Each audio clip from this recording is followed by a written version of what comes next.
Brian Murphy, and I will explain the different components of the Fry Power V14.1 automated veggie control system. So right here is our two main solenoids.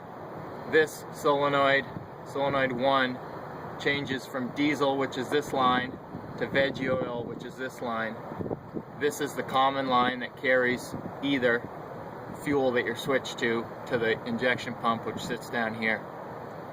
The return is right here, and this is your veggie return, which will, in the depowered state, or excuse me, when you're switched over to veggie, it will loop around this system.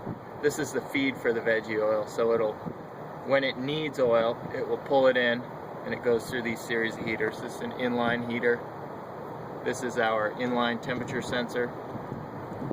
This solenoid here changes from a looped return, veggie return, to back to the tank. So we can do either or depending on our configuration. During the purge mode, you need to dump the pressure, or else it'll pressurize the line, super pressurize the lines, which will be a problem.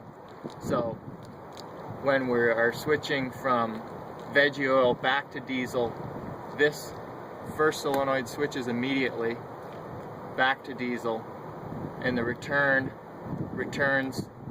diesel back through the system. This solenoid opens and it returns that diesel back to the veggie tank until the pump has been purged of all veggie oil.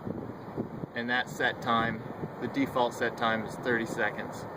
So after that 30 seconds, this will depower, the return will depower, which will switch it back to veggie oil. This will depower because it will be inactive anyways. And I forgot to mention before, this is the veggie filter and a silicone wrap heater, so that also heats up the system.